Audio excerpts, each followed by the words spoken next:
Have you ever walked away from a conversation just feeling weird, kind of confused, a little defensive, and you just can't shake the feeling that something was off? Well, today, we're going to break down the subtle art of manipulative questions. And more importantly, we're going to talk about how you can respond with total calm and clarity. You know that feeling, right?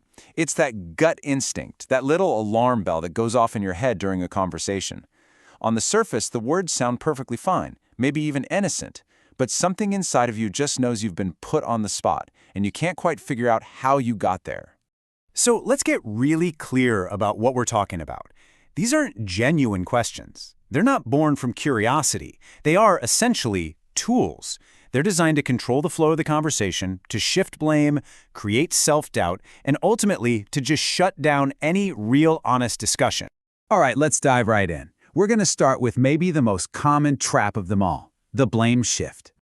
Okay, so picture this. It's a pretty normal situation. You're trying to be mature, to communicate. You calmly and clearly tell someone that something they did, well, it hurt your feelings. You're just expressing a genuine emotion. And then, boom, you get hit with this. A question that has nothing to do with what they did. Instead, it flips the script entirely and puts your reaction on trial. Suddenly, the problem isn't their action, it's your feeling. And right there, that's the trap. Psychologists like Dr. George Simon would call this classic gaslighting. The goal is to make you so busy defending your right to have feelings that you completely forget about their original action. It's a way for them to dodge all accountability. So how do you handle that? You don't take the bait. You don't get pulled into an argument about whether you're too dramatic. With a calm, grounded response, you just gently but firmly steer the conversation right back to where it belongs. The thing that happened. And that's the big lesson here. Your feelings are not up for debate. Ever. Refuse to get sidetracked. The real conversation is, and always was, about the behavior that caused the feeling in the first place. Okay, let's look at another tactic. This one's a little more subtle, a little more sneaky. It's when someone uses the very idea of trust as a weapon against you. So in this scenario, your intuition is tingling again. You notice something that just doesn't quite add up. A story feels off, or a behavior seems inconsistent.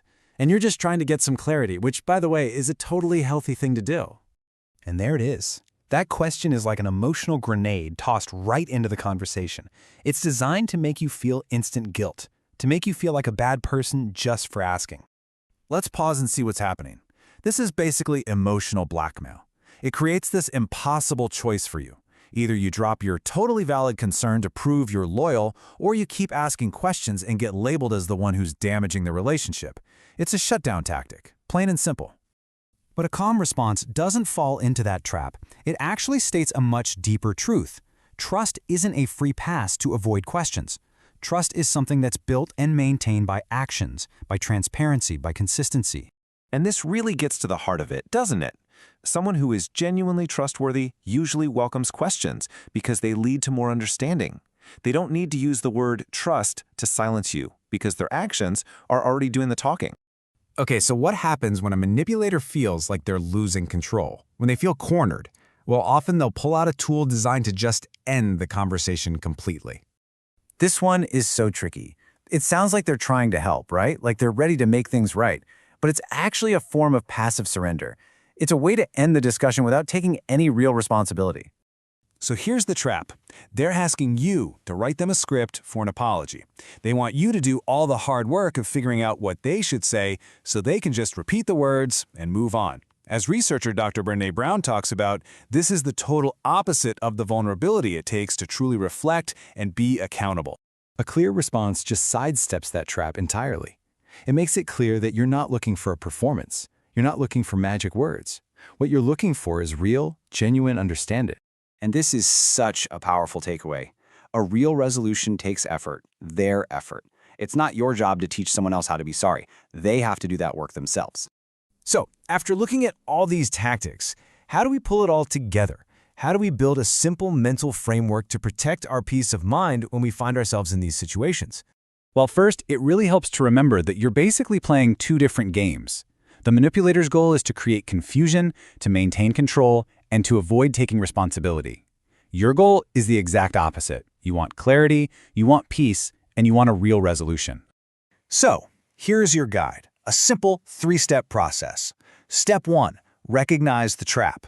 Just ask yourself, what is this question really trying to accomplish? Step 2. State your reality. Calmly, simply, without needing to apologize for it. And step 3. Set a boundary.